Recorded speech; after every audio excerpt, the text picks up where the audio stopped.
السلام علیکم ورحمۃ اللہ وبرکاتہ۔ اعوذ باللہ من الشیطان الرجیم، بسم اللہ الرحمن الرحیم۔ الحمد للہ والصلاة والسلام علی رسول اللہ وآلہ آل اللہ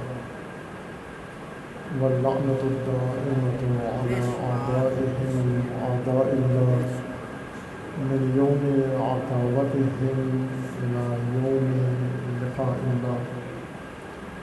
اما بعد، فقال علی بن حسین علیہم السلام: کفانا اللہ وإیاکم کید الظالمین وبغی الحاسدین وبطش الجبارین۔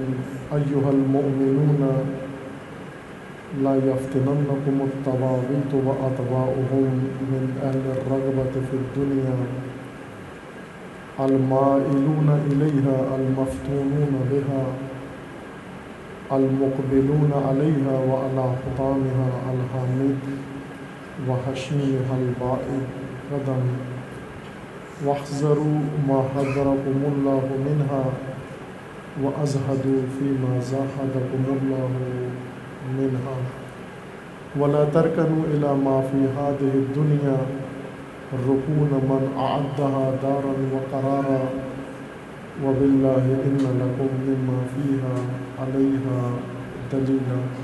درود پڑھیے محمد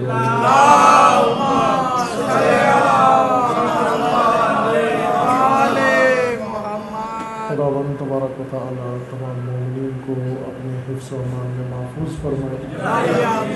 تمام مومنین کی حفظ و سلامتی کے لیے صلوات پڑھیے محمد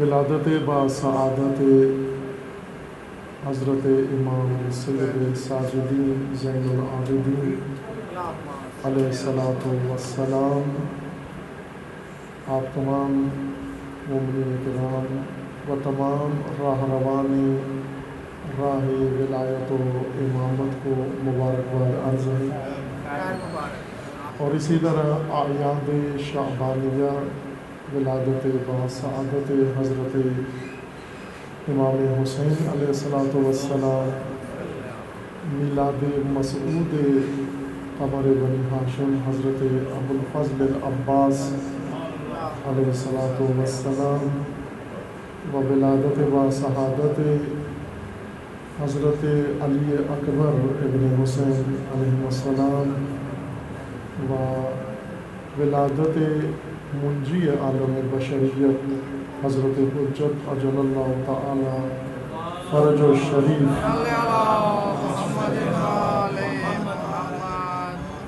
آپ تمام مومنین و تمام پیروان ولایت و امامت و تمام امت اسلامیہ کو مبارکباد عرض ہے۔ یہ ایام ماہ شعبان کے عظیم ایام ہیں۔ 3 مہینے اللہ تعالیٰ نے مومنین کے لیے ہدیے و تحفے کے طور پر مقرر کیے ہیں۔ اگر مومنین ان 3 مہینوں کی قدر جانیں، ایک رجب کا مہینہ ہے جو گزر گیا ہے ہمارے لیے، شعبان کا مہینہ ہے جو جاری ہے، اور اس ماہ کو رسول اللہ کا فرمانا ہے کہ شعبان میرا مہینہ ہے، ماہ رسالت و ماہ نبوت ہے۔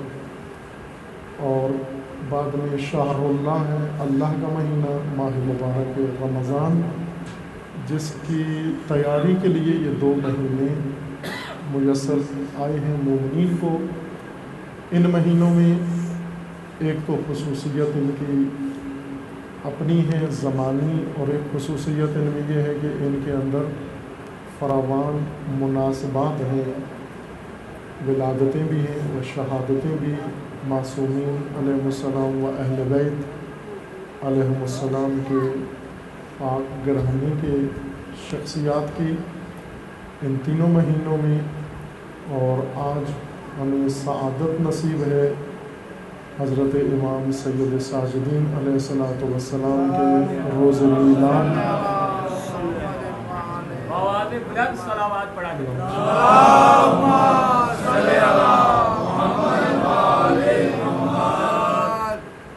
کہ حکم ہے امام علیہ السلام کا، امام چہارم کا فرمان ہے کہ شیعوں کو ہماری خوشیوں میں خوشگوار ہو جاؤ اور ہماری غمیوں میں سوگوار بن جاؤ تاکہ ہمارے پیرو کہلا سکو۔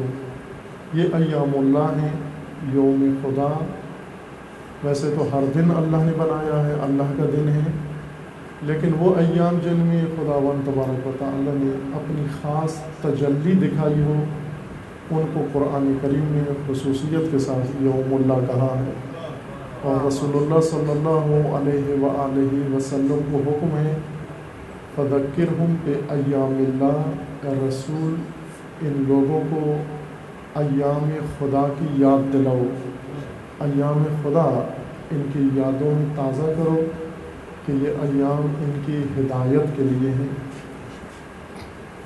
بہت سارے ایام ہیں جو ایام اللہ کہلاتے ہیں، اور ان میں خصوصیت کے ساتھ وہ ایام جن میں خداوند تبارک و تعالیٰ نے انسان کی ہدایت کے اور نجات کے وسیلوں کو خلق فرمایا ہے، جیسے آج کا دن 5 شعبان المعظم ہے، 3 شعبان امام حسین علیہ السلام کی ولادت، 4 شعبان حضرت ابوالفضل العباس علیہ السلام کی ولادت باسعادت، و 5 شعبان امام چہارم کی ولادت باسعادت۔ اس کے بعد آگے مناسبات ہیں کہ انشاءاللہ آپ ان مناسبات میں بھی مجالس برپا کرتے ہیں، مومن و اظہار عقیدت کرتے ہیں۔ یہی ایام ہیں جو ہمیں ہدایت کے منبع سے قریب کرتے ہیں۔ ان ایام کے اندر تذکرہ اولیاء خدا کا اور ان کی تعلیمات کا، جس سے یہ سلسلہ قائم ہے۔ وقت کم ہے بہت، آپ کی خدمت میں نے چند جملے نورانی امام سید ساجدین علیہ السلام کے قول نورانی و حدیث مفصل سے ذکر کیے ہیں، تبرکاً و تیمناً مجلس کی برکت کے لیے، اور چند جملے جو آپ کی خدمت میں پیش کیے ہیں یہ جملات ہیں۔ امام علیہ السلام نے اس حدیث میں واعظ فرمایا ہے، نصیحت فرمائی ہے، ہدایت اپنے پیروکاروں کو خصوصی ہدایت فرمائی ہے۔ آپ کے ذہن میں ہے کہ امام علیہ السلام کی امامت کا زمانہ عاشورہ کربلا کے بعد شروع ہوتا ہے۔ روز عاشور یہ امامت سید الشہداء سے منتقل ہوئی ہے علی ابن حسین علیہ السلام کی۔ ایسے حالات میں امامت اور اس کے بعد کے حالات جو عصر امامت حضرت سید ساجدین ہیں، یہ زمانہ بہت ہی تلخ زمانہ ہے اور بہت ہی امامت کے لیے دشوار زمانہ امام علیہ السلام کے لیے۔ کربلا تک تو ہم نے سنا ہوا ہے، پڑھا جاتا ہے، بتایا جاتا ہے کہ کربلا سے پہلے اور کربلا تک کیا واقعات اور کیا مصائب اہل بیت علیہ السلام پر گزرے ہیں، جن میں سید ساجدین علیہ السلام شریک ہیں۔ اور یہ جملہ بھی آپ نے خطبہ ذاکرین سے سنا ہوا ہے کہ وہ تمام مصائب و سختیاں جو کربلا تک تھیں ان میں سید ساجدین برابر شریک رہے ان سختیوں میں، لیکن کربلا کے بعد کا زمانہ ایسا زمانہ تھا کہ جو فقط سید ساجدین علیہ السلام نے وہ مصائب اور سختیاں جھیلی اور برداشت کی۔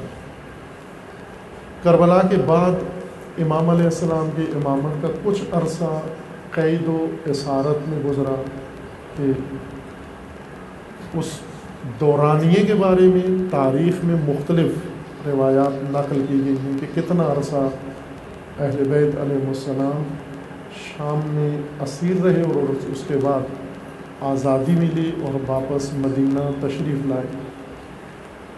اس عرصے کے بعد امام علیہ السلام مدینہ کے اندر قیام فرما ہوئے اور اپنا عہد امامت شروع ہوا، نبھایا ہدایت امت کی اور دین خدا کی حفاظت جو فرائض امامت و منصب امامت میں شامل تھی. لیکن یہ وہ زمانہ تھا، امام چہاروں کی امامت کا زمانہ، چونکہ کربلا کا واقعہ اور شہادتیں ہو چکی، سید الشہداء اور آپ کے باوفا انصار اور اولاد اور کنبہ قربان ہو گئے، اور یہ خبر اس وقت کی دنیا میں پہنچ چکی تھی. کربلا کے بعد تمام شہروں میں اس وقت کی ایک بڑی سلطنت تھی، وہ سلطنت جو آج 30-35 ممالک بنتے ہیں، اس وقت ایک سلطنت تھی. اس وقت اتنی بڑی سلطنت کے اندر مسلمان رہتے تھے، کلمہ گو ہر شہر میں تھے، اور یہ خبر تدریجاً پہنچ گئی اس وقت کی پوری سلطنت کے اندر. جب یہ خبر پہنچی، لوگ پہلے لا تعلق تھے. کربلا کے واقعہ سے پہلے جو حکومتی نظام رہا رسول اللہ کی رحلت کے بعد، جس قسم کا نظام ملا، اس نے لوگوں کو اہل البیت سے لا تعلق بنا دیا. لیکن کربلا کے بعد صرف لا تعلقی جاری نہیں رہی، بلکہ بنو امیہ کے ستم کی داستان سن کر سہم گئے، ڈر گئے، خوف زدہ ہو گئے. اگر پہلے کسی میں جرأت اظہار تھی، کسی مجلس میں، محفل میں، تذکرے میں، سفر میں، حضر میں، کسی مقام پر اگر کسی کے منہ سے کوئی حق بات نکل جاتی تھی اہل بیت کی حمایت میں یا اہل بیت کی فضیلت و تعریف میں، کربلا کے بعد اس قدر خوف و دہشت لوگوں کے اوپر طاری ہوئی کہ سب سہم گئے، تذکرہ تک نہیں کرتے تھے. چونکہ وہ یہ سمجھتے تھے کہ اگر بنو امیہ نے اور ان لعینوں نے، قاتلوں نے اولاد رسول اللہ کو، آل رسول کو معاف نہیں کیا تو ہمیں معاف نہیں کریں گے. اس وجہ سے خوف و ہراس اتنا لوگوں کے دلوں میں بیٹھا کہ مکمل انہوں نے علیحدگی اختیار کر لی. عرصہ دراز تک، 3 سال تک کسی میں جرأت نہیں ہوئی کہ کوئی کھل کے تبصرہ کر سکے، اظہار کر سکے، ذکر کر سکے. کوفہ جو اہل بیت کا حامی شہر تھا، جہاں پر اہل بیت کے پیروکاروں کی ایک کثیر تعداد تھی، سید الشہداء علیہ السلام کو دعوت دینے والوں میں سے ایک بڑی جماعت وہاں تھی، اور پھر واقعہ کربلا کے دوران حاضر نہیں ہوئے، بعد از واقعہ کربلا یہ لوگ بھی سہم گئے. ایسے تاریخوں میں لکھا ہے کہ یہ لوگ اس طرح سے چھپ گئے جس طرح زمین پہ رہتے ہی نہیں ہیں، کوئی عطا پتہ، نام و نشان ان کا نہیں تھا بڑے بڑے لوگوں کا. 3 سال تک یہ خوف اور ہراس ان کے اوپر قائم رہا. 3 سال کے بعد ایک گروہ نے اظہار وجود کیا، توابین نے. سلیمان ابن سرد جو ایک کوفہ کے بڑے لیڈروں میں شمار ہوتے تھے، یہ وہ لوگ تھے جنہوں نے امام حسین علیہ السلام کو دعوت دی لیکن پھر ساتھ نہیں دیا. توبہ کی انہوں نے کہ ہم سے وہ غلطی ہوئی. توبہ کرنے والوں کا لشکر بنایا گیا، 12,000 کا لشکر. یہ 12,000 بعد میں 4,000 ہو گئے، 6,000 دوسرے لیڈر آئے. انہوں نے آ کر اعلان کیا کہ یہ لیڈر اس کے پیچھے نہیں چلنا. ایک دوسرے لیڈر آئے، انہوں نے آ کر 6,000 افراد یا 8,000 ان سے الگ کر لیے. 4,000 سلیمان کے ساتھ رہ گئے اور انہوں نے لشکر تشکیل دیا اور بنو امیہ کے ساتھ اعلان جنگ کیا. شامی لشکر آیا اور انہوں نے ان سب کو اس جنگ کے اندر تہہ کر دیا، ایک بھی نہیں بچا ان کا. یہ 3 سال کے بعد یہ واقعہ رونما ہوا. 3 سال تک یہ خاموشی، سناٹا اور سہمے ہوئے لوگ تھے. اس کا نتیجہ یہ ہوا، اب توجہ فرمائیں، بات کچھ اور بتانا چاہ رہا ہوں آپ کو. جو کہا ہے یہ نہیں تھا مقصود بتانا، یہ آپ کو پتہ ہے. جو بتانے جا رہا ہوں، جو عرض کرنا چاہتا ہوں آپ کی خدمت میں، وہ یہ ہے کہ یہ 3 سال سکوت، خاموشی و سناٹا، اور اس کے بعد مملکت کے باقی علاقوں میں اور شہروں میں لوگوں کی صورتحال باعث بنی کہ عملی طور پر حضرت امام سید الساجدین علیہ الصلاۃ والسلام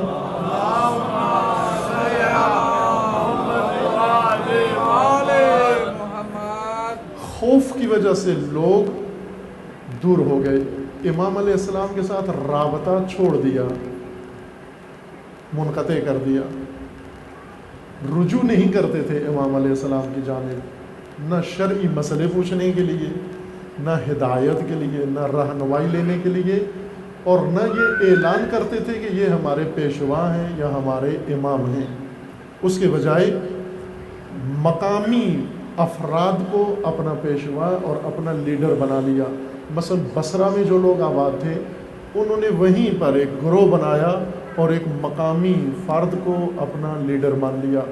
کوفہ میں جو رہتے تھے انہوں نے کوفہ میں ایک گروہ بنایا اور ایک مقامی فرد کو چن لیا، رہنمائی لیتے تھے۔ اسی طرح دیگر علاقے جہاں جہاں آبادی تھی، اور خصوصاً اہل بیت علیہ السلام کے نام لیوا اور ماننے والے وہاں قیام پذیر تھے۔ انہوں نے عملی طور پر امام علیہ السلام سے رابطہ چھوڑ دیا، بنو امیہ کے خوف کی وجہ سے، ڈر کی وجہ سے، دہشت کی وجہ سے اور وحشت کی وجہ سے۔ کربلا میں بنو امیہ کا ایک ہدف اور مقصد یہی تھا کہ ایسی دہشت ایجاد کر دیں کہ لوگوں کے دلوں میں یہ خیال بھی نہ گزرے کہ ہم اہل بیت کی طرف جائیں، اہل بیت کی پیروی کریں یا اہل بیت کے اطاعت کریں۔ اس سے پہلے سازشوں کے ذریعے، جھوٹ کے ذریعے، کذب کے ذریعے اہل بیت سے دور کرنے کی کوششیں کرتے تھے، من گڑت حدیثیں بناتے، مبلغ خریدتے۔ کربلا سے پہلے اہل بیت سے دور کرنے کے لیے جو حکومتوں نے تدبیر اختیار کی، اس میں دو آپ کو عدد بتاتا ہوں، شماریات، ان دو سے آپ کو اندازہ ہو جائے گا اہل بیت کے مکتب سے و در اہل بیت سے دور کرنے کے لیے حکومتوں نے، بنو امیہ کی حکومتوں نے کتنا سرمایہ لگایا۔ یہ تاریخ شیعہ سنی نہیں ہوتی، تاریخ ہوتی ہے، وہ اس میں مسلک نہیں ہوتا، مذہب نہیں ہوتا، اس میں محبت و نفرت شامل نہیں ہوتی، وہ حقیقت ہے ایک تاریخ۔ یہ تاریخ جو عموماً اکثر لکھنے والے بھی غیر شیعہ ہیں، مورخین اکثر جنہوں نے تاریخیں لکھی ہیں، جیسے طبری ہے، جیسے ابن اسیر ہے، یا بڑے بڑے مورخین جن کی کتابیں حوالہ اور سند کی حیثیت رکھتی ہیں، ان میں کوئی بھی شیعہ نہیں ہے، اکثر حکومتوں نے لکھوائی اور اکثر لکھنے والے بھی غیر شیعہ تھے۔ انہی تاریخوں کے اندر یہ حوالے موجود ہیں کہ 9000 خطیب، 9000 اہل منبر خریدے گئے جن کو حکومت وظیفہ دیتی تھی، منتھلی تنخواہ ملتی تھی، ان کو بہت بھاری رقم دیتے تھے، اور ان 9000 خطیبوں کا کام یہ تھا کہ اپنے خطبوں میں، تقریروں میں، جمعے کے خطبوں میں علی اور آل علی کے خلاف جو کہہ سکتے ہیں وہ لوگوں کو کہیں، بتائیں، جس کو آپ پروپیگنڈا کہتے ہیں۔ 9000 خطیب پیڈ خریدے ہوئے، اور 4000 اہل قلم جو راوی روایتیں گڑھتے تھے، لکھتے تھے، 4000 افراد خریدے گئے جو لکھنے کے ماہر تھے، 9000 خریدے گئے جو بولنے کے ماہر تھے، تقریر کے ماہر تھے، سخنور تھے، اور ان افراد کو بھاری رقمیں خزانہ بیت المال سے دے کر کام یہ لیا جاتا تھا کہ آپ ایسا مذہب اور ایسی تعلیمات عام کرو جس سے لوگ اہل بیت سے دور ہو جائیں، اور اس کا اثر ہوا۔ ظاہر 9000 خطیب ایک وقت میں اگر تقریریں کریں، جمعہ پڑھیں، سرکاری خطبہ، درباری خطبہ پڑھیں، اور 4000 اہل قلم من گڑت اور جعلی حدیثیں گھڑ کے لوگوں کو بتاتے رہیں، عوام الناس کے پاس تو معیار نہیں ہوتا ہے معیار عوام کے پاس۔ مثلا ابھی میں ایک ادنا سا طالب علم آپ کی خدمت میں بیٹھا ہوا ہوں، جو کچھ میں کہوں گا آپ اس عنوان سے کہ طالب علم میں ابا کے باپ پہنی ہوئی ہے، بس جو کہہ رہے ہیں درستی کہہ رہے ہیں۔ ابھی میں اتروں ایک اور آ جائے گا یہیں پر، مثال دے رہا ہوں، کوئی اور بندہ آ جائے گا، وہ آ کر جو کچھ کہے گا آپ کہیں گے چونکہ ممبر پہ بیٹھے ہوئے ہیں، کتاب سامنے کھلی ہوئی ہے، کاپی ہے، جو کہہ رہے ہیں ٹھیک ہی کہہ رہے ہوں گے۔ ایک تیسرا آ جائے، چوتھا آ جائے، جیسا آج کل ہو رہا ہے، ایک مجلس جلسہ ہوتا ہے 24 گھنٹے کا، اور 24 گھنٹے میں 48 آدمی آ کر تقریر کرتے ہیں، بات کرتے ہیں، جو آتا ہے جو بات کرتا ہے، عوام ان 48-50 بندوں کی بات میں یہ تشخیص نہیں دے سکتے کہ ان میں سے صحیح کون کہہ رہا ہے اور غلط کون کہہ رہا ہے۔ عوام کو عوام اسی وجہ سے کہتے ہیں کہ یہ شعور ان کے اندر نہیں ہوتا۔ اگر یہ شعور پیدا ہو جائے، یعنی جب بات ہو رہی ہے تو وہ دیکھ لیں کہ یہ صحیح کہہ رہا ہے، یہ غلط کہہ رہا ہے، تو ان کو عوام نہیں کہتے بلکہ خواص کہتے ہیں۔ جو تشخیص دے لے صحیح اور غلط کو، وہ خواص میں سے ہے۔ عوام کو عوام اسی وجہ سے کہتے ہیں کہ انہیں تشخیص نہیں ہوتی۔ جیسے آج کل ایک ٹی وی چینل کھولو، اس کے اندر ایک ہی خبر ایک طرح سے لگی ہوئی ہے، دوسرا کھولو اسی کے اندر یہی خبر کسی اور طرح سے لگی ہوئی ہے، تیسرا کھولو اس کے اندر یہی خبر ایک تیسرے طریقے سے لگی ہوئی ہے، اور جو آدمی جس چینل سے جو بات سنے تصدیق کرتا جائے کہ یہ ٹھیک کہہ رہے ہیں، چونکہ ٹی وی چینل پہ ہو رہی ہے، تشخیص نہیں، انہیں پتہ نہیں چلتا۔ اسی عوام کی کمزوری سے حکومتیں فائدہ اٹھاتی ہیں، سیاستدان فائدہ اٹھاتے ہیں، بڑے پیشوا فائدہ اٹھاتے ہیں، اور جو بات انہیں عوام کے ذہنوں میں ڈالنی ہوتی ہے ڈال دیتے ہیں۔ عوام کی اس کمزوری سے فائدہ اٹھا کر یہ بنو امیہ کی حکومتوں میں یہ کام ہوا کہ زرخرید خطبہ اور کاتب ان سے کتابیں لکھوائی گئیں، حدیثیں لکھوائی گئیں، تقریریں کروائی گئیں۔ نتیجہ یہ ہوا کہ اہل بیت سے کسی حد تک لوگوں کو دور کر دیا، ایک بڑی تعداد اہل بیت سے دور کر دی، لیکن یہ پراپوگنڈے کے ذریعے سے دور ہوئے تھے۔ پراپوگنڈا سن کر دور ہونے والوں کی حالت کچھ اور ہوتی ہے، اور دہشت زدہ ہو کر دور ہونے والوں کی حالت کچھ اور ہوتی ہے۔ میں حال حاضر کی آج کی مثال دوں آپ کو۔ آپ پاکستان میں اور پاکستان سے باہر مشاہدہ کریں، آپ میں سے بعض کو تجربہ ہوا ہوگا پاکستان سے باہر کا بھی۔ شیعہ کے متعلق کتنی غلط فہمی دنیا میں پائی جاتی ہے۔ اسی پاکستان میں ممکن ہے یہیں اسی محلے میں ایسے لوگ ہوں جن کے ذہنوں میں شیعہ کے بارے میں بہت غلط فہمیاں پائی جاتی ہیں۔ شیعہ کے بارے میں جو تصویر ان کے ذہنوں میں ہے وہ غلط تصویر ہے، صحیح نہیں ہے۔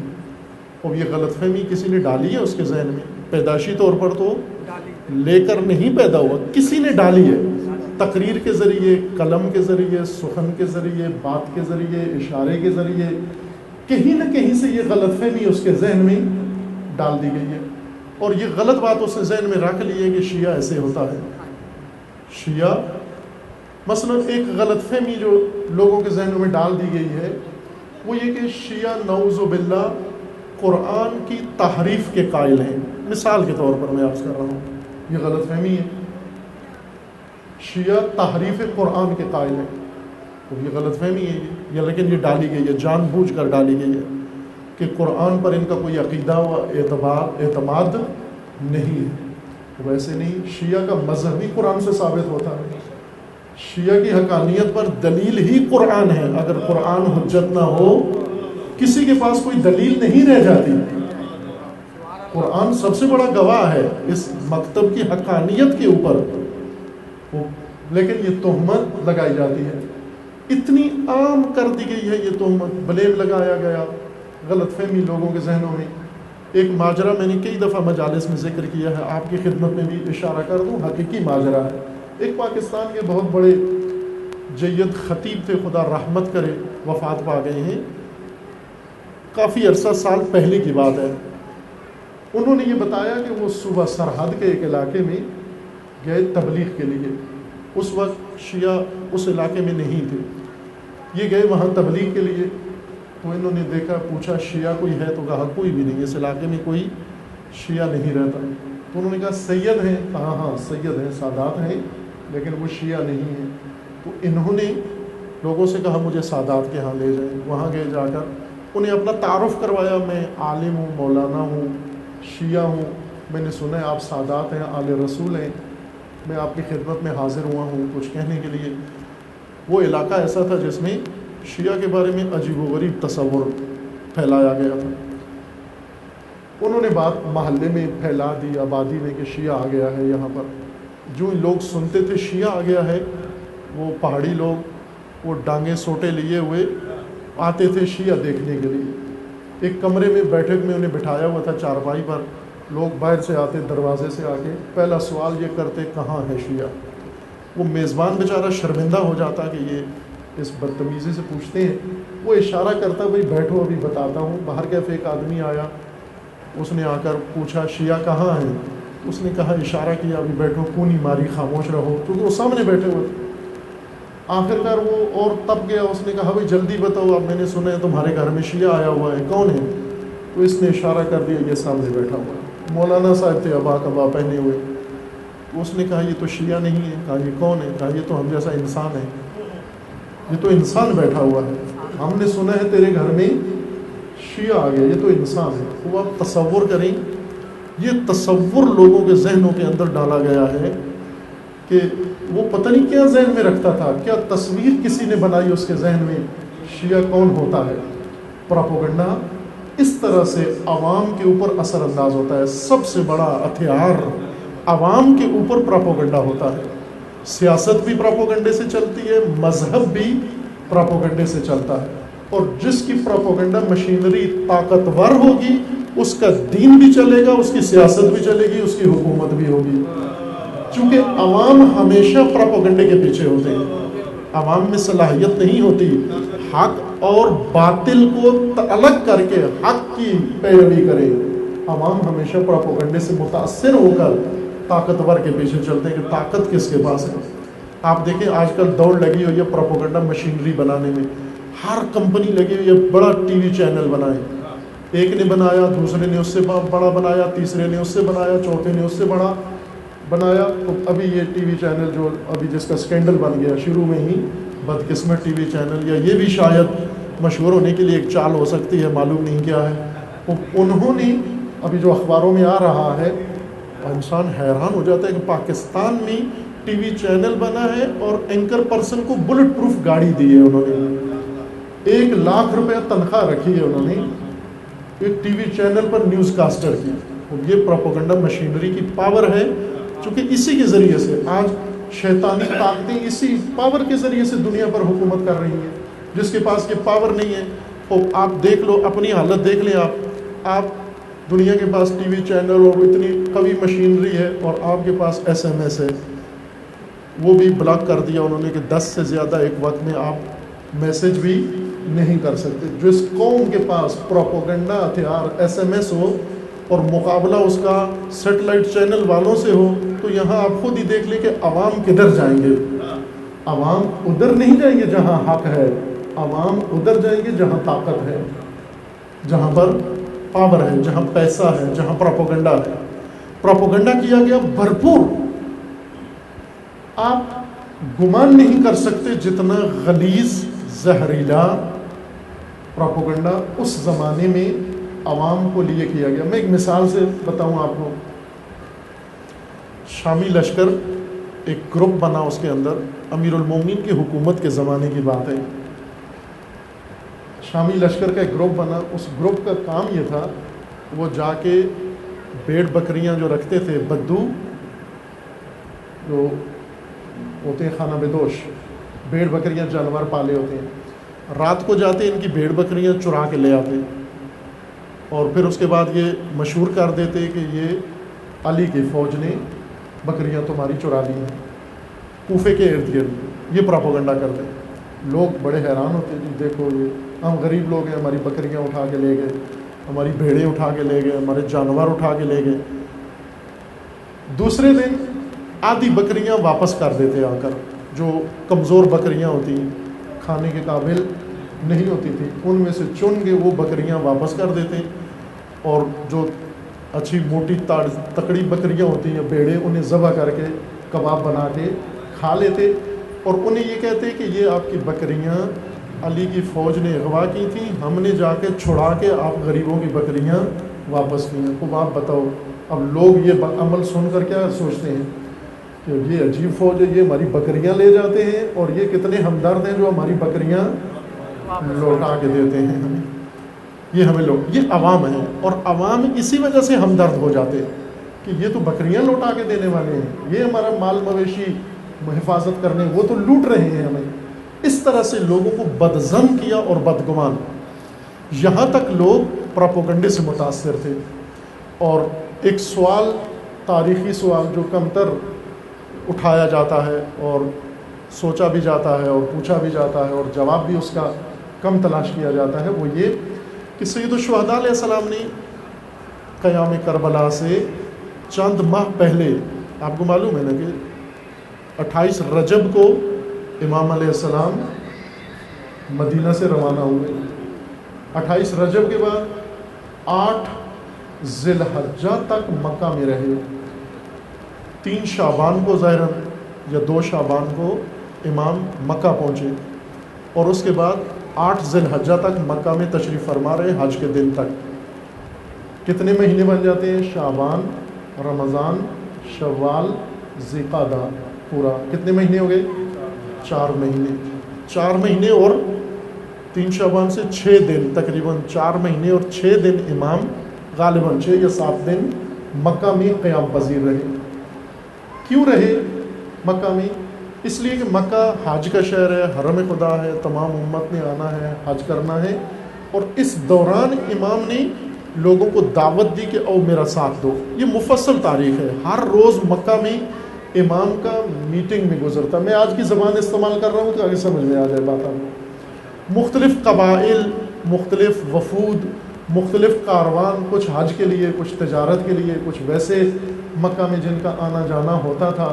امام علیہ السلام ہر ایک کسی کو بلاتے میرے پاس آ جاؤ، اور کسی کے پاس خود چلے جاتے امام. اور 4 ماہ مسلسل مقامی لوگ جو مکہ میں رہتے تھے انہیں بھی ملے، اور جو باہر سے آتے تھے حج کے لیے یا وفود ان سے بھی ملے. سب کو امام علیہ السلام نے ایک پیغام دیا، اور وہ یہ کہ میں اس فاسد حکومت کے خلاف، یزید کے خلاف قیام کر رہا ہوں، اور آپ میرا ساتھ دو. یہ مختصر میں نے خلاصہ کیا پیغام کا. انہی الفاظ کے ساتھ امام ہر ایک سے کہتے کہ میرا ساتھ دو آپ. لیکن آپ نے دیکھا کہ ایسا ہوا نہیں دیا ساتھ. لوگوں نے جو مدینہ میں تھے انہوں نے نہیں دیا ساتھ، مکہ والوں نے بھی ساتھ نہیں دیا، راستے میں بھی کسی نے ساتھ نہیں دیا. کوفہ والوں نے پہلے اظہار کیا ہم ساتھ دیں گے، لیکن وقت آنے پر وہ بھی اپنی نیت سے مڑ گئے، پھر گئے، اور انہوں نے بھی ساتھ نہیں دیا. سوال یہ ہے کہ کیوں نہیں دیا؟ کیوں لوگوں نے ساتھ نہیں دیا امام کا؟ کیا امام کو جانتے نہیں تھے؟ بخوبی جانتے تھے، حق کی معرفت رکھتے تھے امام کے بارے میں. جس طرح قرآن کریم نے یہود کے بارے میں ذکر فرمایا ہے، یہود رسول اللہ کو رسول نہیں مانتے تھے. کیوں؟ جانتے نہیں تھے. قرآن کہتے ہیں نا، حق کی معرفت رکھتے تھے.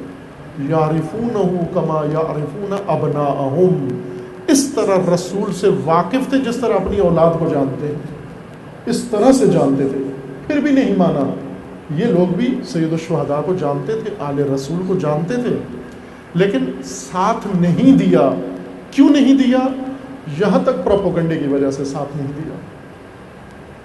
حتیٰ پروپیگنڈے کی زد میں آئی ہوئی ایک شخصیت کی مثال میں دیتا ہوں جو پروپیگنڈے کا پردہ اس کے ذہن سے ہٹا اور انہوں نے حق تلاش کر لیا. وہ ہیں جناب زہیر ابن قین. شخصیت معروف، سنی ہوئی ہے آپ. یہ پروپیگنڈے کی زد میں آئے ہوئے تھے. جو حکومتی مشینری نے پروپیگنڈا کیا ہوا تھا اس وجہ سے اہل بیت سے دور تھے. یہ پروپیگنڈا کیا تھا کہ خلیفہ سوم کے قاتل امیر المومنین کے ساتھ ہیں.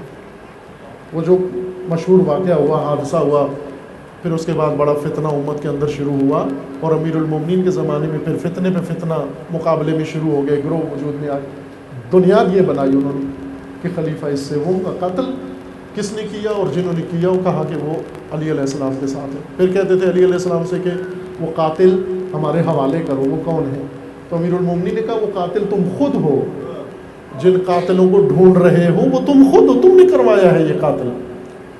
امیر المومنین فرماتے ہیں کہ جس خون کا خون بہا مجھ سے مانگتے ہیں یہ خود اس کے ذمہ دار ہیں، اس خون کے خود ذمہ دار ہیں.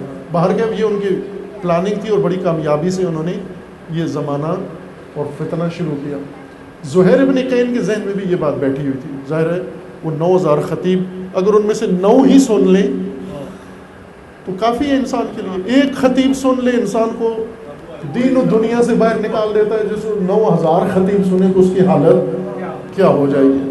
وہ اگر خطیبوں کے اثرات دیکھنے ہیں تو آج اپنی قوم کو دیکھ لیں کہ کتنے اثرات ہماری قوم پر اس وقت کیا پڑا ہوا ہے, اثرات کیا حالت ہے. یہ خطیبوں کی تاثیر کی ایک نشانی ہے.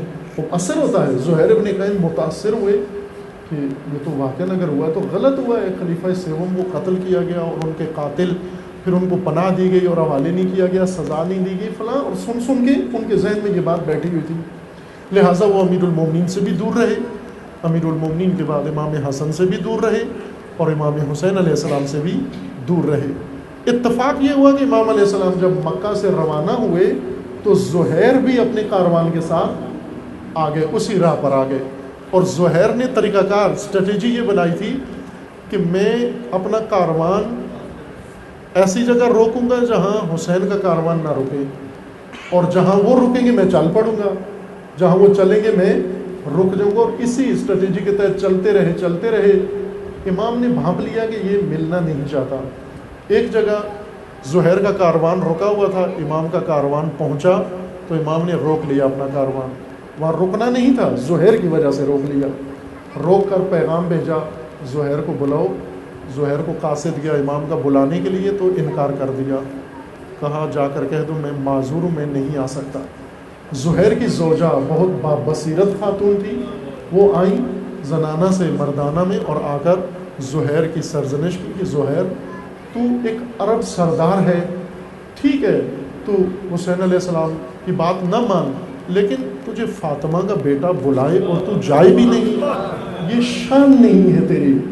تو قبیلے کا سردار ہے تو جا کے سن, نہ پسند آئی بات کہہ دینا میں نہیں مانتا, لیکن جانا تجھے ضروری ہے. زہیر زوجہ کے کہنے پر چلے گئے اور چند منٹ, تاریخوں میں لکھا ہوا ہے چند گھڑیاں, چند ثانیے امام اور زہیر کے گزرے اور زہیر کے ذہن سے پروپیگنڈے کا غبار ختم ہو گیا. اور زہیر جب واپس آئے تو نگاہیں بدلی ہوئی تھیں, انداز بدلا ہوا تھا, طور طریقہ بدلا ہوا تھا. اور آ کر اپنے کاروان کو کہا کہ اپنا سامان الگ کر لو, میرا سامان جدا کر دو, مجھے اپنی منزل مل گئی ہے. یہ پروپیگنڈے کی زد میں آیا ہوا ایک شخص جب امام کے پاس آیا, چونکہ پروپیگنڈا کیا گیا تھا اس لیے امامت سے دور تھے لوگ. خب یہ امامت کے دشمن, اسلام کے دشمن, تشیع کے دشمن کا ہتھیار قوم کی کمزوری کہ قوم افواہیں زیادہ سنتی ہے, عوام پروپیگنڈا زیادہ سنتے ہیں. جب پروپیگنڈے کا ہتھیار مؤثر ہے تو کیوں نہ پروپیگنڈے کے خنجر سے ان کو ذبح کیا جائے, کیوں نہ پروپیگنڈا کر کے ان کو دور کیا جائے اپنی مرکز سے, اپنی حقیقت سے, اپنے امام سے, اپنے پیشوا سے. دور کر دیا گیا, لیکن چند گھڑیوں میں وہ پروپیگنڈا اس کا غبار صاف ہو گیا. یہ ایک مثال ہے. آپ سمجھ لیں کہ کتنے اور تھے جو زہیر کی طرح اسی غلط فہمی میں آخر کار اس دنیا سے چلے گئے اور امام کی خدمت میں نہیں آئے, یا کسی ایسے مبلغ کے پاس نہیں آئے جو ان کے ذہنوں سے پروپیگنڈے کا اثر پاک کر دے. وہ کتنے ایسے لوگ ہیں جو ہٹ درمی دکھاتے ہیں. زہیر نے پہلے ہٹ درمی دکھانے کی کوشش کی, میں نہیں جاتا. زوجہ نے کہا تو جا تو صحیح, تو مروت تو دکھا, مردانگی تو دکھا, جا کر حسین کے سامنے بیٹھ, بات کر اور مردانہ طور پر انکار کر دینا, کہہ دینا میں نہیں مانتا, لیکن سامنے تو جا. پروپیگنڈا زدہ انسان جب پہنچا پھر مقاومت ختم ہو گئی, ہٹ درمی ختم ہو گئی اور تسلیم ہو گئے زہیر. کربلا تک پروپیگنڈے نے اثر کیا, اس وجہ سے لوگ امام حسین علیہ السلام کی طرف نہیں آئے. کربلا کے بعد پروپیگنڈے کے ساتھ ساتھ دہشت و وحشت بھی پیدا ہو گئی. پروپیگنڈا پہلے سے تھا, اب دہشت بھی اور وحشت بھی تھی. یہ بھی ان کا رویہ تھا بنی امیہ کا کہ پروپیگنڈا کافی نہیں, پروپیگنڈا کافی نہیں, بلکہ جو ایڈوائزر تھے حکومت کے انہوں نے یہ مشورہ دیا کہ پروپیگنڈا کافی نہیں ہے. چونکہ ابھی بھی کچھ لوگ ایسے ہیں جو پروپیگنڈے کی اہمیت نہیں سمجھتے, یا اس کی زد میں نہیں آتے, یا اس کو اہمیت نہیں دیتے, پھر بھی دل میں رجحان رکھتے ہیں اہل بیت کی جانب. ان کو بھی دور کرنے کے لیے ایک ایسا اقدام کیا جائے کہ ان کی نسلیں بھی آل رسول کی طرف آنے کا سوچ بھی نہ سکیں. اس لیے اتنی بربریت اور اتنی وحشت اور دہشت پھیلائی گئی. معاف کرنا, جشن کے دن میں کربلا اور مصائب کا ذکر کر رہا ہوں نہ رلانے کے لیے بلکہ حقیقت سے پردہ اٹھانے کے لیے۔ آج جشن امام کا دن ہے، جشن ولادت امام کا دن ہے۔ کربلا میں شہداء کی شہادت تک کم ظلم ہوا، شہادت کے بعد زیادہ ظلم ہوا۔ عجیب واقعات میں سے ہے۔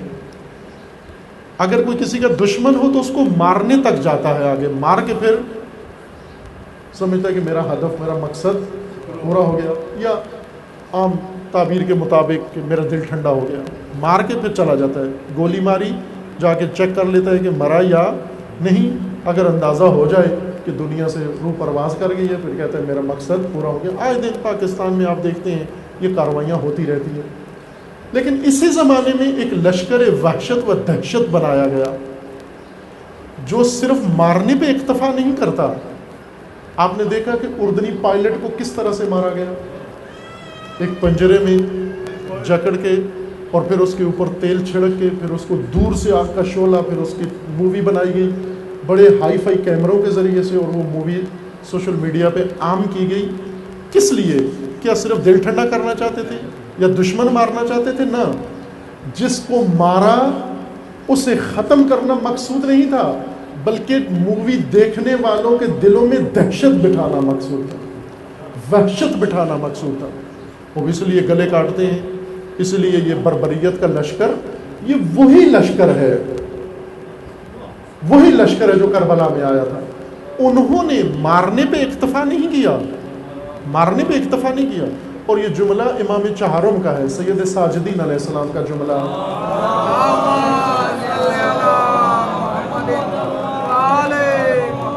امام فرماتے ہیں کہ اگر رسول اللہ ان کو حکم دے کر جاتے کہ میرے بعد جتنا ہو سکتا ہے میری آل کو ستانا، تو بھی لوگ اتنا ظلم نہ کرتے جتنا رسول اللہ روک کر گئے ہیں، منع کر کے گئے ہیں کہ خبردار میرے بعد میری آل کو مت ستانا۔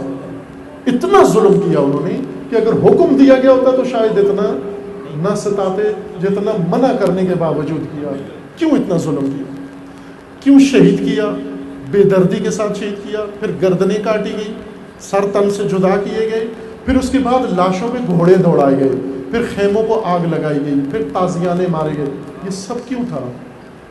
یہ سب اس لیے تھا کہ یہ بات دنیا تک پہنچے گی، دہشت پھیلے گی، وحشت پھیلے گی، اور دہشت زدہ لوگ سوچتے بھی نہیں ہیں دہشت گرد کے بارے میں، اور دہشت زدہ لوگ دہشت گرد نظام کے بارے میں، بغاوت اس کے بارے میں سوچتے بھی نہیں۔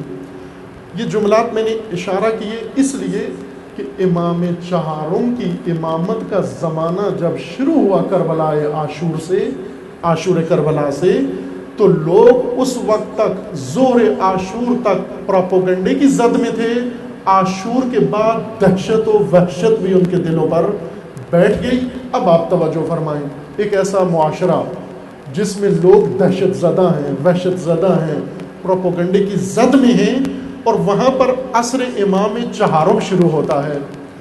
ایسے میں کون آئے گا امام کی طرف اور آ کر اعلان کرے کہ یہ ہمارے پیشوا ہیں، ہم ان کے تابع فرمان ہیں، ہم ان کی اطاعت کرنے والے ہیں، ہم ان کے پیروکار ہیں؟ بلکہ کربلا سے پہلے جن کا آنا جانا تھا انہوں نے آنا جانا بھی ختم کر دیا، تعلق ختم کر دیا۔ کربلا سے پہلے جو زبانی کہتے تھے یہ ہمارے امام ہیں، اب زبانی کہنا بھی چھوڑ دیا۔ مقامی قیادتیں کیوں بنی؟ کوفہ کی مقامی قیادت بن گئی، کوفہ کے اندر مقامی قیادت بن گئی۔ امام موجود ہے مدینہ میں، لیکن امام سے ان کا کوئی تعلق نہیں ہے، کوئی رابطہ نہیں ہے۔ 3 سال بعد توبہ کی، توبہ کر کے شامی لشکر کے مقابلے میں جا کر کھڑے ہو گئے، امام سید ساجدین کی طرف رجوع نہیں کیا۔ یہ نہیں پوچھا کہ یا مولا ہم توبہ کر رہے ہیں، آپ حجت خدا ہیں، اگر توبہ بھی ہو تو آپ کی بارگاہ میں آ کر توبہ کرنی چاہیے، آپ کے سامنے توبہ کرنی چاہیے۔ آپ نے ہماری توبہ قبول کی تو اللہ بھی قبول کر لے گا۔ امام کو نظر انداز کر کے توبہ کی، امام کو نظر انداز کر کے لشکر بنایا، امام کو نظر انداز کر کے جنگ لڑی اور امام کو نظر انداز کر کے سارا کام کیا. اسی طرح کوفہ کے اندر دوسرا لشکر، تیسرا بصرہ کے اندر اور دیگر شہروں کے اندر ایک ایک. امام سید ساجدین کی طرف لوگ رجوع نہیں کرتے تھے، مسئلہ پوچھنے نہیں آتے، بات کرنے نہیں آتے. یہ وہ نکات ہیں جو اس وقت ماحول امام ساجدین سید ساجدین علیہ السلام کے زمانے میں یہ حالت تھی. عزیزان من، یہاں اب ہمیں تھوڑا سا غور کرنے کی ضرورت ہے، فکر کرنے کی ضرورت ہے.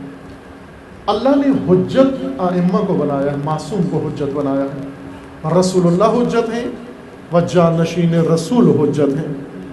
حجت خدا کی جانب سے، رسول جانشین رسول، وسیع رسول، علی و آل علی حجت خدا ہے.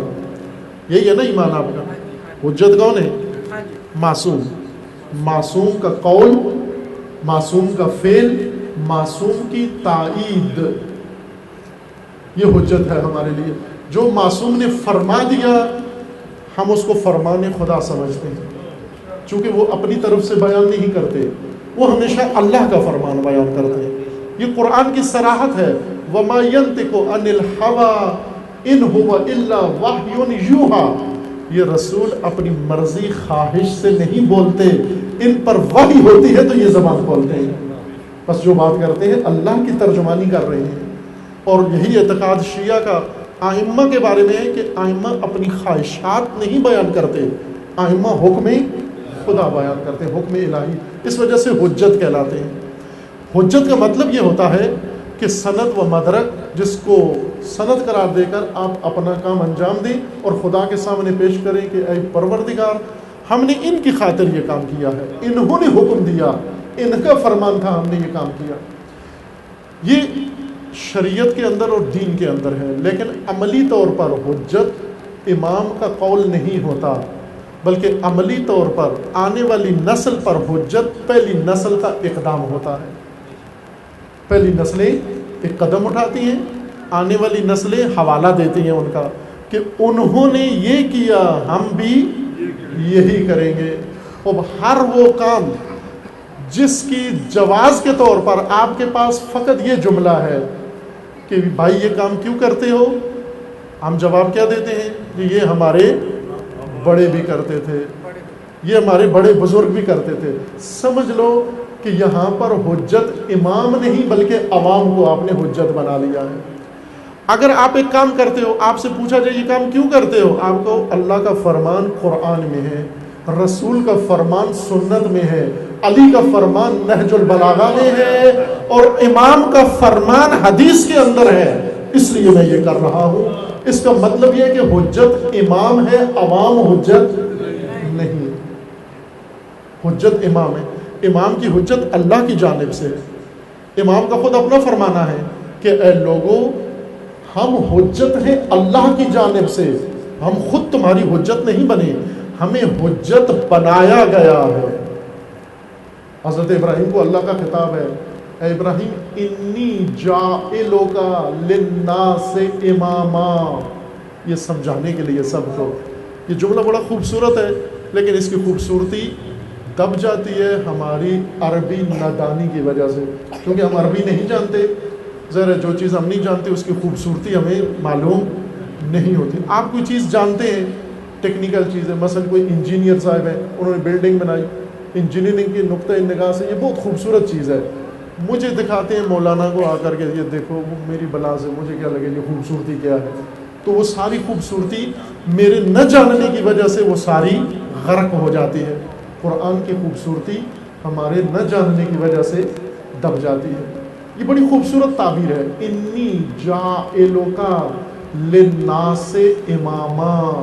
اے ابراہیم میں اللہ تجھے امام بنا رہا ہوں لوگوں کا، میں امام بنانے والا ہوں، تاکہ ساری دنیا خبردار ہو جائے کہ رہبر و حاکم و امام و پیشوا 1000 ووٹ کر لو بناتا خدا ہے اس کو، تمہارے الیکشن سے نہیں بن سکتا. ساری دنیا بھی جمع ہو کر کسی کو بنائے، وہ ووٹوں سے امام نہیں بنتا، وہ پنچایت میں امام نہیں بنتا، اللہ بنانے والا ہے، خدا حجت ان کو بناتا ہے، لیکن عوام الناس کے اوپر عوام ہی حجت ہوتے ہیں۔ جب ہم یہ حوالہ دیں یہ کیوں کیا ہے، کہتے ہیں بڑے بھی یہی کرتے تھے، فلاں بھی یہی کرتا ہے۔ بس اس کا مطلب کہ امام حجت نہیں، عوام حجت ہے تمہارے لیے، عوام کی بات مانتے ہو۔ پہلی عوام، پہلی نسل کی بات مان کر نئی نسل سابقہ نسل کے پیچھے جا رہی ہے۔ قرآن کریم میں سورہ مائدہ میں اللہ تعالیٰ نے انبیاء کے مصائب بیان کیے ہیں، مصائب جو انبیاء پہ ٹوٹے ہیں۔ کیا مصائب ہیں؟ اذا قیل لہم، جب نبی آتے اپنی قوم کو آ کر کہتے، اذا قیل لہم، نبی آ کر اپنی قوموں کو کہتے، ان قوموں سے کہا جاتا، تعالو الی ما انزل اللہ، اے لوگو آہو اس دین و شریعت کی جانب جو اللہ نے نازل کی ہے۔ یہ انبیاء کو جواب دیتے۔ اب توجہ فرمائیں، امام اور عوام، امام اور عوام کا موقف اور بات اور تفکر، نظریہ، قرآن ایک ہی آیت میں دونوں کی بات کر رہا ہے۔ امام کیا کہتا ہے اور عوام کیا جواب دیتے ہیں۔ امام کیا کہتا ہے؟ امام پہچانو اپنے پیغام سے، یہ ذہن میں رکھنا، امام کو اس کے پیغام سے پہچانو، انوکھے کاموں سے نہ پہچانے۔ امام ہمیشہ پیغام سے پہچانا جاتا ہے۔ امام اگر یہ کہہ رہا ہے تعالو الی ما انزل اللہ، اے لوگو اللہ کے دین کی طرف آ جاؤ جو اللہ نے نازل کیا ہے، یہ امام کا موقف تھا۔ جواب، اب عوام جواب دیتے ہیں، قالو، قالو یعنی عوام کا جواب امام کو، قالو حسبنا ما وجدنا علیہ آباءنا، ہمارے لیے ہمارے آبا کا طور طریقہ کافی ہے، اے امام آپ جو بات لے کر آئے ہو اس کی ہمیں ضرورت نہیں ہے۔ عوام وہ حوالہ دیتے ہیں کہ آبا ہمارے یہ کرتے تھے، اے نوح عجیب باتیں کرتے ہو، ہمارے آبا کے خلاف باتیں کرتے ہو، اے ابراہیم یہ بت آبا ہمارے پوچھتے تھے، آپ آبائی سلسلے کے خلاف ہو گئے ہو، آبا کے طور طریقوں کی مخالفت شروع کر دی آپ نے۔ ان وجدنا آباءنا علیہ، ہم نے اپنے آبا کو ایسے کرتے پایا ہے۔ یہ عوام کا موقف تھا۔ عزیزان، عوام کے رویے آنے والی نسلوں کے لیے حجت ہو جاتے ہیں۔ آج وہ بات جو کرنا چاہ رہا تھا اور جس کے اشارہ امام کے کلمات نورانی میں ہے، میں چاہتا ہوں اس حدیث کا ترجمہ بھی آپ کی خدمت میں عرض کروں، امام چاروں کے فرمان کا۔ آج روز ولادت امام علیہ السلام ہے اور امام کی زبان سے امام کے فرمان کو سنیں۔ ہم آج اپنی باتیں کم کریں، امام کی بات زیادہ کریں، ان سے سنیں سید ساجدین کا درد کیا ہے، مشکل کیا تھی عصر امامت میں۔ عوام کا رویہ پہلے پروپیگنڈے کی وجہ سے امام سے دوری، پھر دہشت کی وجہ سے، خوف کی وجہ سے، وحشت کی وجہ سے۔ کس چیز کی دہشت؟ موت کی دہشت، قتل کی دہشت، گھر بار جلنے کی دہشت، اور اسارت اور قید و بند کی دہشت۔ یہ خوف جس قوم کے دل میں آ جائے وہ اپنے امام، اپنے پیشوا سے دور ہو جاتا ہے۔ اور دوری کی حد دیکھیں، یہ 25 رجب کو شہادت تھی امام موسیٰ بن جعفر علیہ السلام، حضرت امام موسیٰ کاظم علیہ السلام۔ امام علیہ السلام کے متعلق آپ نے ایک مشہور واقعہ سنا ہوا ہے کہ امام علیہ السلام کی شہادت زندان میں ہوئی، سندھی ابن شائق کے زندان میں ہوئی۔ دارالامارہ کے ساتھ پہلو میں بنا ہوا زندان تھا۔ اس زندان میں زہر کے ساتھ پہلے شکنجے دیے گئے، پھر اس کے بعد زہر اور امام کی شہادت ہوئی۔ پھر اس کے بعد جو ماجرا ہوا وہ یہ کہ جنازہ زندان سے مزدوروں نے اٹھایا اور دجلہ کے پل پہ رکھ دیا۔ آج اللہ تعالیٰ انشاءاللہ آپ کو زیارات نصیب کرے کاظمین کی، آپ جائیں گے کاظمین زیارت کر کے نکلے تو ساتھ ہی پل شروع ہو جاتا ہے۔ یہ پل بعد میں بنا ہے، وہ نہیں ہے، لیکن پہلا بھی اسی جگہ تھا۔ پہلا پل جو اس زمانے میں تھا وہ بھی اسی جگہ تھا۔ یہ دجلہ ہے، دریائے دجلہ، دریائے دجلہ کے اوپر پل، اسی پل کے اوپر امام کا جنازہ لا کے رکھ دیا گیا اور اعلان کیا گیا کہ شیعوں کا امام، رافضیوں کا، رافضی کہتے تھے، رافضیوں کا امام اس دنیا سے چلے گئے ہیں، اور لوگوں آ کر دیکھ لو کہ انہیں حکومت نے زہر نہیں، شکنجہ نہیں دیا، گلا نہیں کاٹا، زخم نہیں ہے، حکومت ذمہ دار نہیں ہے، یہ اپنی طبیعی موت اس دنیا سے گئے۔ اس پروف کے لیے دجلہ کے پل پر جنازہ رکھا گیا، اٹھایا بھی مزدوروں نے۔ اب سوال یہ پیدا ہوتا ہے کہ ایک پیشوا، آج اقلیت کا پیشوا، وہ مذہب و سلسلہ جس کے پیروکار بہت کم ہیں، آج پاکستان میں بہت سارے مسلک و مذاہب و ادیان و سارے کچھ برادریاں ہیں، کچھ دوسرے ہیں، سب سے کم تعداد میں پاکستان میں جو بھی آپ فرض کر سکتے ہو سلسلہ، اگر اس کا پیشوا فوت ہو جائے، کیا اس کے جنازے میں کوئی آئے گا یا نہیں آئے گا؟ آئے گا نا۔ سب سے کم تعداد بھی کسی مذہب کی ہو، فرض کر لیں سکھ پاکستان میں بہت کم ہے، فرض کریں کوئی اور مذہب بہت کم ہے، اگر ان کا پیشوا فوت ہو جائے کتنے لوگ آئیں گے اس کے جنازے میں؟ اور کوئی نہ آئے اس کے ماننے والے سارے آئیں گے۔ کیوں کہ یہ معمولی آدمی نہیں بلکہ ان کا پیشوا ہے۔ دجلہ کے پل پہ کس کا جنازہ تھا؟ وہ ایک امت کے پیشوا کا جنازہ تھا، ایک ملت کے پیشوا کا جنازہ تھا۔ سوال یہ ہے کہ لوگ کہاں تھے؟ کہاں تھے لوگ؟ یہاں پر آپ دیکھ لیں کہ پراپوگنڈا کیا اثر کرتا ہے اور دہشت و وحشت کیا اثر دکھاتی ہے۔ دہشت راستہ چھڑا دیتی ہے، وحشت مذہب چھڑا دیتی ہے۔ آج تکفیری لشکر، دہشت و وحشت کا لشکر بنایا گیا کہ جو کام تاریخ میں بنو امیہ و بنو عباس و ظالمین نہیں کر سکے، یہ دہشت کا لشکر وہ کام کرتا ہے، اس لیے یہ لشکر بنایا۔ ظلم کہاں جا کے کرنا شروع کیا؟ شام میں اور عراق میں، پھر بڑھتا گیا دائرہ اس کا، اور بڑھا رہے ہیں تاکہ ان کی دہشت کی کاروائیاں میڈیا کے ذریعے عام کر کے اتنا لوگوں کو ڈرا دیا جائے، سہم جائیں، ہراسناک ہو جائیں، اپنا ملک و مملکت چھوڑ کر چلے جائیں، غائب ہو جائیں، نظر نہ آئے اس زمین پر۔ اور دہشت یہ کام کر دیتی ہے، وحشت یہ کام کر دیتی ہے۔ اگر لوگ عوام کے رویوں کو دیکھیں، عوام کے رویے آنے والے لوگوں کے لیے حجت بن جاتے ہیں۔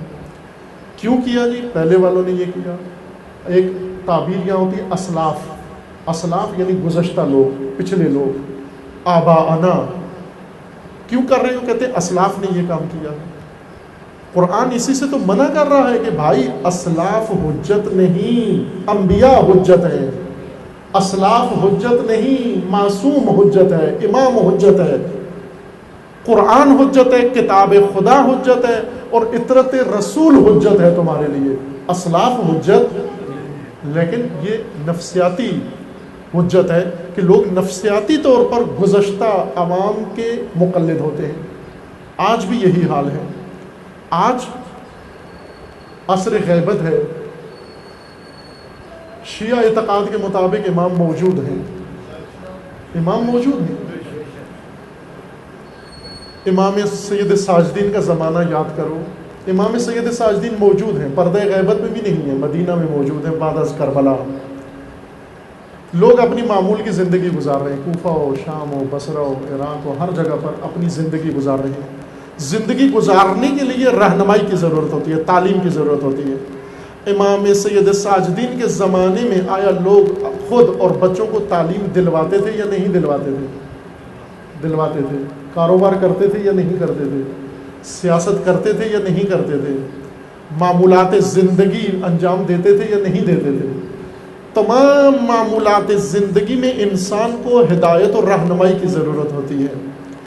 یہ رہنمائی منبع اس کا خدا نے امام کو بنایا ہے۔ یہ لوگ امام سید ساجدین کے زمانے میں موجود تھے، سیاست کرتے تھے، لیکن امام سے کوئی ربط نہیں تھا، پوچھتے نہیں تھے، معاش و معیشت کا اقدام کرتے، امام کی طرف رجوع نہیں کرتے، دین و دیانت پر عمل کرتے، امام کی طرف رجوع نہیں کرتے، کسی شعبے میں امام کے پیچھے نہیں، لیکن امام موجود ہیں۔ بلکہ کیا کرتے؟ آج صبح کی ایک مجلس میں بھی میں نے یہ جملہ بیان کیا ہے، یہ جاتے مکہ زیارت کے لیے، حج بیت اللہ کے لیے، کبھی مدینہ آتے زیارت رسول اللہ کے لیے، اتفاقاً ان کی ملاقات امام سے ہو جاتی، طواف کے اندر، سائی کے اندر، مکہ کے قیام کے اندر سامنا ہو۔ ویسے کوشش کرتے کہ امام کے سامنے نہ آئیں، امام کا سامنا نہ کریں، لیکن ہو جاتا ہے طواف کے اندر یا کسی عمل کے اندر اتفاقاً ملاقات ہو گئی، اس ملاقات میں سلام کرتے، ادب کرتے، عقیدت کا اظہار کرتے اور امام سے کہتے التماس دعا، امام بھی 2 جملے دعا کے ان کے لیے بیان فرما دیتے، ان جملوں کو نوٹ کر کے اپنی تائید کے طور پر اپنے پیروکاروں کو بتاتے کہ امام سید ساجدین میری حمایت کرتے ہیں، دوسرے گروہ کی نہیں، بلکہ کیوں حمایت کرتے ہیں؟ اس لیے کہ طواف میں انہوں نے مجھ سے ہاتھ ملایا ہے، طواف میں انہوں نے میرے لیے دعا کی ہے، طواف میں انہوں نے میرا حال پوچھا ہے، طواف میں میں نے ان کا حال پوچھا ہے۔ ارے بھائی، طواف میں اتفاقی ملاقات کے اندر حجت خدا کا تیرا حال پوچھنا یہ خلق حسن حجت خدا ہے، یہ تائید نہیں ہے۔ تائید یہ ہے کہ تیرا امام مدینے میں حی و حاضر موجود ہے، تو سیاسی گروہ بنا کر اپنا خود سے کیا کر رہا ہے؟ تو اپنی لیڈرشپ بنا کر تائید امام سے لیتا ہے، تب کہ تیرا کام یہ تھا کہ تو امام کا پیروکار بن جا، امام کے بغیر بات بھی نہ کر۔ جس طرح امام اللہ کے فرمان کے بغیر بولتا نہیں ہے، شیعہ امام کے حکم کے بغیر زبان نہیں کھولتا۔ چپ رہنا ہے تو امام سے پوچھ، بولنا ہے تو امام سے پوچھ، اٹھنا ہے تو امام سے پوچھ، بیٹھنا ہے تو امام سے پوچھ۔ اس کو کہتے ہیں حجت خدا۔ تائید امام کی لے کر اور فقط تائید سے لوگوں کو دھوکہ دینا، یہ اس وقت کا معمول تھا۔ وہ رویہ حجت ہے آج پر۔ آج امام عصر موجود ہیں، شیعہ بھی موجود ہیں، شیعہ سیاست بھی کر رہا ہے، شیعہ تعلیم بھی لے رہا ہے، دے بھی رہا، شیعہ زندگی بھی بسر کر رہا۔ عقیدت و محبت 12ویں سرکار سے ہے، لیکن پیروی کس نظام کے ساتھ ہے؟ کون سا نظام ہے جس کے پیروکار ہیں؟ یہ آپ بخوبی جانتے ہیں۔ پوری دنیا کا حال آپ کے سامنے ہے۔ وقت چونکہ کم ہے، میں حدیث کا جلدی مختصر ترجمہ، چند منٹ ہیں ابھی۔ یہ حدیث ہے امام علیہ السلام نے بیان فرمائی اپنے شیعوں کے لیے۔ چند افراد آئے، ان کے سامنے یہ پیغام دیا، باقی پورے عالم میں بسنے والے شیعوں کے نام امام سید ساجدین کا یہ فرمان ہے۔ میرے پاس کتاب ہے تحف العقول، تحف العقول عن آل الرسول، عقلانی تحفے اور ہدیے آل رسول کی جانب سے شیعوں کو۔ اس کتاب کا نام یہ ہے ائمہ کے ہدیے، آل رسول کے ہدایا، تحفے شیعوں کے نام۔ یہ بہت ہی جلیل القدر علامہ ہیں، ابن شعبہ حرانی، انہوں نے یہ کتاب تالیف کی ہے۔ 12 ائمہ سے یہ منقول، بلکہ جی یہ مترجم بھی ہے یہ، لیکن میرے پاس جو ہے اس وقت وہ صرف عربی والی ہے، مترجم بھی ہے یہ، اردو میں ظاہراً ہوا ہے ترجمہ اس کا۔ تحف العقول اس کا نام ہے۔ اس میں امام علیہ السلام نے یہ پیغام دیا ہے، صفحہ اس کا 252 ہے۔ اس سے پہلے بھی امام کا ہی پیغام ہے، بعد میں بھی ہے، لیکن میں یہ 252 صفحے پر موجود پیغام شرف تلاوت اس کی حاصل کرتا ہوں۔ امام علیہ السلام فرماتے ہیں کفان اللہ و ایاکم کید الظالمین و بغی الحاسدین و بطش الجبارین۔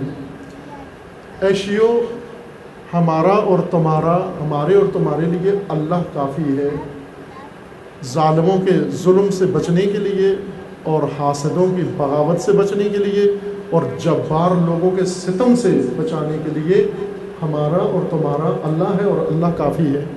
ایھا المومنون، اے مومنو، امام کا خطاب ہے آپ کے نام۔ ایھا المومنون لا یفتننکم الطواغیت، یہ بچوں کو تھوڑا لا ایھا المومنون، یہ وہ چیزیں جو آپ موبائلوں میں ریکارڈ کر لیں، یہ حدیثیں، اور ہمیشہ سامنے رکھے، حفظ کر لیں۔ امام کا قول ہے، کوئی حرج نہیں ہے، شاعروں کے بڑے بڑے کلام ہمیں حفظ ہوتے ہیں، ائمہ کے چند جملے بھی ہو جانے چاہیے۔ امام علیہ السلام فرماتے ہیں ایھا المومنون، اے مومنو، لا یفتننکم الطواغیت، طاغوت تمہیں دھوکہ نہ دیں، طاغوت کے دھوکے میں مت آنا۔ امام چہارم فرما رہے ہیں اے مومنو، طاغوتوں کے دھوکے میں کیوں ہو گئے ہو تم؟ کیوں طاغوتوں کے فریب میں آ گئے ہو؟ یہ امام کے مصائب ہیں جو امام فرما رہے ہیں. کیوں یہ پیغام دے رہے ہیں؟ مومنوں کو کہہ رہے ہیں، شامیوں کو نہیں کہہ رہے کہ شام والوں آپ کو کیا ہو گیا. مومنوں کو فرما رہے ہیں کہ طاغوت کے دھوکے میں کیوں آ گئے ہو تم، طاغوت نے تمہیں فریب کیوں دے دیا. وَأَتْبَاؤُهُم مِّنْ أَهْلِ الرَّغْبَةِ فِي الدُّنْيَا الْمَائِلُونَ إِلَيْهَا. طاغوت اور ان کے چیلے، طاغوت اور ان کے پیروکار ان کے دھوکے میں کیوں آ گئے ہو تم. یہ لوگ جو دنیا میں راغب ہیں اور یہ لوگ جو دنیا کی طرف مائل ہیں. المفتونون بها، دنیا نے ان کو دھوکہ دیا ہوا ہے اور انہوں نے تمہیں دھوکہ دیا ہوا ہے. المقبلون علیہا وعلی حطام الحامد وحشیمها البائد. یہ لوگ جو دنیا کے پیچھے بھاگ رہے ہیں اور دنیا کے اس بوسے نے ان کو اپنا فریفتہ بنا لیا ہے، عاشق بنا لیا ہے، اور دنیا کے اس متاع نے ان کو اپنے پیچھے لگا لیا ہے. وَاحْذَرُوا مَا حَذَّرَكُمُ اللَّهُ مِنْهَا. اللہ نے تمہیں خبردار کیا ہے، اللہ نے تمہیں ہوشیار بیدار کیا ہے. ہوشیار رہو، خبردار رہو ان کے شر سے. وَازْهَدُوا فِي مَا زَهَّدَكُمُ اللَّهُ فِيهِ مِنْهَا. اور ترک کر دو اس چیز کو جسے خدا نے کہہ دیا ہے کہ ترک رکھو، دور رکھو. وَلَا تَرْكَنُوا إِلَى مَا فِي هَذِهِ الدُّنْيَا رُكُونَ مَنْ أَعَدَّهَا دَارًا وَقَرَارًا. اس دنیا میں اس شخص کی طرح نہ رہو جس نے دنیا کو ہمیشہ ہمیشہ کے لیے اپنا مسکن اور اپنا دار و قرار بنا لیا ہے. وَبِاللَّهِ إِنَّ لَكُم مِّمَّا فِيهَا عَلَيْهَا دَلِيلًا مِّن زِينَتِهَا وَتَصْرِيفِ أَيَّامِهَا وَتَغْيِيرِ انقلابها ومصلاتها وتلاعبها بأهلها. امام فرما رہے ہیں وَبِاللَّهِ إِنَّ لَكُم مِّمَّا فِيهَا دَلِيلًا.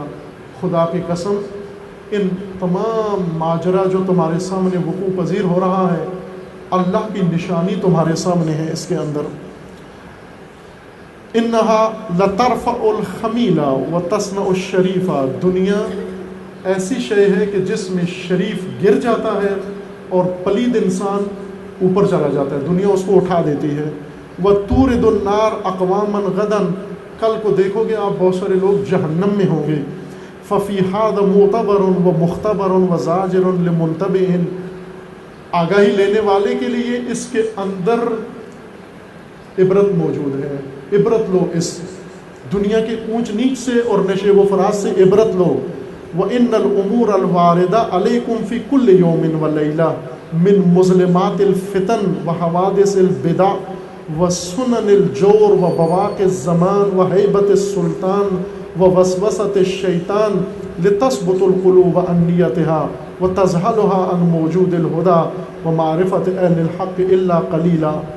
امام فرما رہے ہیں کہ دیکھو تمہارے سامنے روز حوادث تکرار ہو رہے ہیں، تمہارے سامنے بدعتیں پیدا کی جا رہی ہیں، اور تمہارے سامنے ظلم و جور کی راہیں کھولی جا رہی ہیں، اور تمہارے سامنے ظالم سلطانوں کی ہیبت اور رعب دنیا پر پڑ رہا ہے، اور شیطان وسوسہ کر رہا ہے. کس لیے؟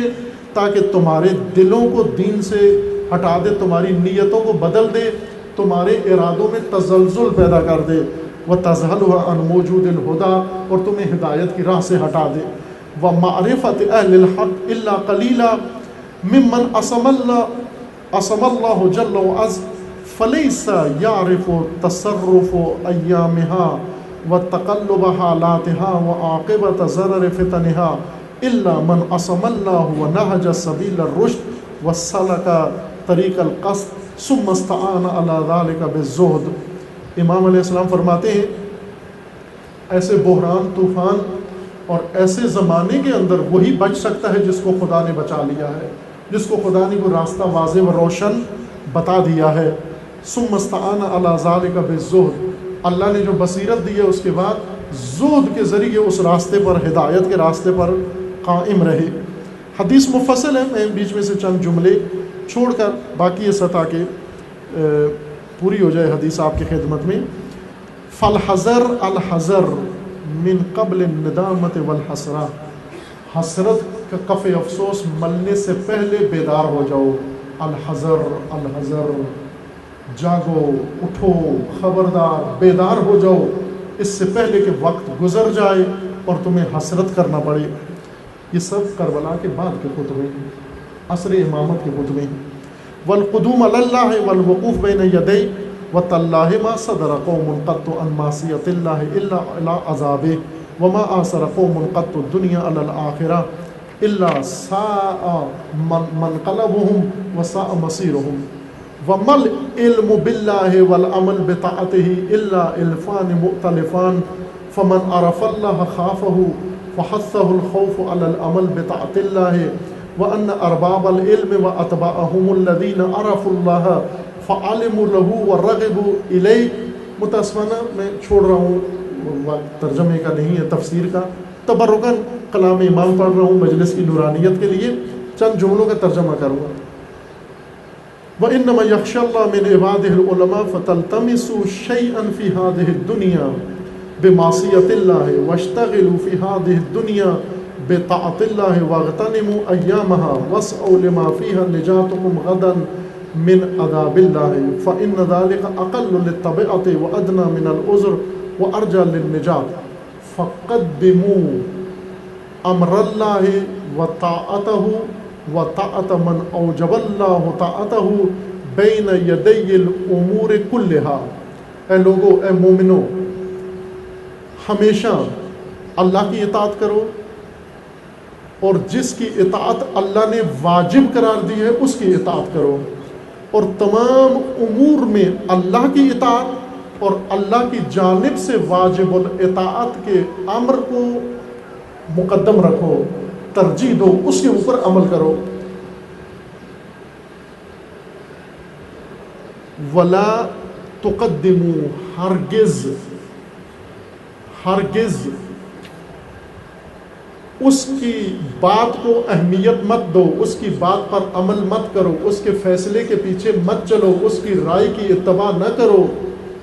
الامور الواردہ علیکم، امور واردہ نت نئے حالات، امور واردہ جو روز ہمیں نہیں پتہ کل کیا ہونا ہے، کل جو بات آئے گی جو طے شدہ ہے، پتہ ہے آج ہو گیا، یہ امر گزر گیا، اس کو کہتے ہیں امور ماضیہ، گزرے ہوئے حالات. امور واردہ جو آج پیش نہیں آئے لیکن کل کو پیش آئیں گے، جو حالات آپ کے لیے کل پیش آئیں گے، ان میں تم نے کیا کرنا ہے، کیا موقف اپنانا ہے، کیا سیاست اپنانی ہے، کیا رویہ اپنانا ہے تم نے. امور واردہ کے اندر لا تقدمو، ہرگز ترجیح مت دینا، ہرگز انتخاب مت کرنا، ہرگز مقدم مت کرنا، من طاعت الطواغیت، طاغوتوں کی اطاعت پر عمل نہ کرنا، طاغوتوں کی اطاعت ان امور واردہ میں نہ کرنا. کل آنے والے پہ حوادث، آئندہ آنے والے معاملات میں طاغوتوں کی پیروی نہ کرنا. وَفِتْنَةِ زَهْرَةِ الدُّنْيَا بَيْنَ يَدَيْ أَمْرِ اللَّهِ وَطَاعَتِهِ وَطَاعَتِ أُولِي الْأَمْرِ مِنْكُمْ. اللہ کی اطاعت کو چھوڑ کر، امام کی اطاعت کو چھوڑ کر، اولی الامر کی اطاعت کو چھوڑ کر طاغوتوں کی اطاعت مت کرنا. طاغوت دو قسم، میں اگلا جملہ بھی پڑھ دوں. وَاعْلَمُوا أَنَّكُمْ عُبَيْدُ اللَّهِ، تم بندگان خدا ہو. نحن معاکم، ہم آپ کے ساتھ ہیں. امام فرما رہے ہیں ہم آپ کے ساتھ ہیں. یحکم علینا وعلیکم سید حاکم غدا، آج ہمارا اور تمہارا ایک حاکم ہے اللہ، جو آج بھی حاکم ہے، کل بھی حاکم ہے. علی علیہ السلام کا ایک خوبصورت جملہ ہے، وہ آپ لکھ لیں اپنے موبائلوں کے اوپر، اس کو پیج بنا لیں، وال پیپر بنا لیں. خوبصورت جملہ ہے، چھوٹے بڑے سب، عورت مرد سب. وہ جملہ یہ ہے کہ اے لوگوں، تنہائیوں میں، خلوتوں میں گناہ کرنے سے ڈرو، کیونکہ آج جو گواہ ہے، جو دیکھ رہا ہے، کل وہی قاضی ہوگا.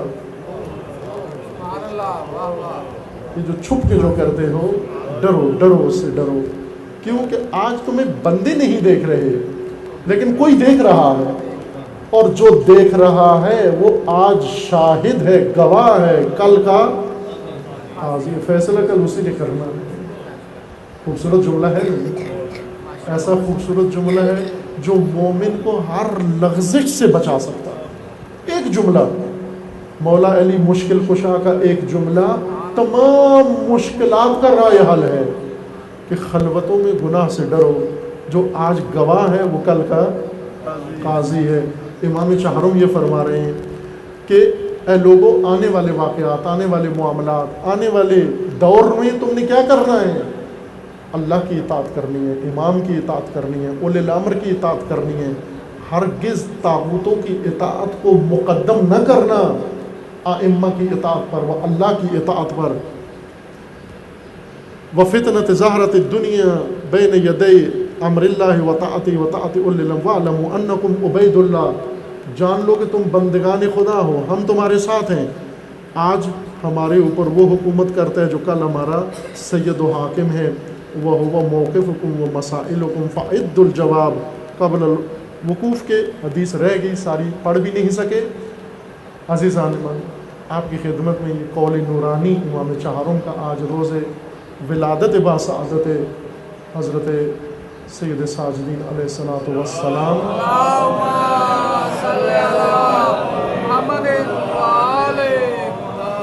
پیش کیا ہے۔ یہ وہ قول ہے کہ امام علیہ السلام اپنے زمانہ امامت میں لوگوں کی حالت دیکھی تو آئندہ آنے والے زمانوں کے لیے مومنوں کو وصیت کی کہ میرے زمانے میں جو کچھ ہوا ہے آنے والے زمانوں میں یہی کچھ ہوگا۔ کچھ پراپوگنڈے کی وجہ سے، کچھ دہشت و وحشت کی وجہ سے کہیں اپنے امام کو تنہا نہ چھوڑ دیں۔ بہت سخت واقعہ تھا امام کے لیے، بہت دشوار۔ امام علیہ السلام کی قلبی حالت اگر دیکھنی ہے تو صحیفہ سجادیہ کھول کے دیکھیں، پھر انسان کو اندازہ ہوتا ہے کہ امام کے دل کی حالت کیا تھی۔ یعنی امام، ویسے تو ہم مرثیہ و سوز پڑھتے ہیں آپس میں پڑھتا ہوں آپ سن لیتے ہیں، آپ پڑھتے ہیں میں سن لیتا ہوں، آپ کے پڑھنے پہ میں آنسو بہا لیتا ہوں، میرے پڑھنے پر آپ آنسو بہا لیتے ہیں، لیکن سید ساجدین کا وہ غم ہے جو امام نے فقط خدا کے سامنے پیش کیا ہے، اس لیے کہ وہ درد فقط وہی ذات سمجھ سکتی ہے۔ اور اس خدا نے، امام فرماتے ہیں کہ جب تک میرا خدا ہے مجھے کوئی تنہائی وحشت زدہ نہیں کر سکتی۔ یعنی اتنے تنہا تھے امام سجاد بعد از کربلا۔ امام دعا میں صحیفہ سجادیہ میں فرماتے ہیں جب تک میرا خدا سے انس ہے اور جب تک خدا کے ساتھ خلوت ہے مجھے کوئی تنہائی پریشان نہیں کر سکتی۔ یہ جملہ ایک پیشوا کی زبان سے جب نکلے تو پھر اندازہ ہوتا ہے عزیز من اس امام مظلوم پر کیا گزرا۔ چونکہ آج جشن امام ہے و ولادت امام ہے، انشاءاللہ ہماری دعا ہے خداوند تبارک و تعالی ہم سب کو سیرت حسنہ امام سید ساجدین پر چلنے کی توفیق عطا فرمائے۔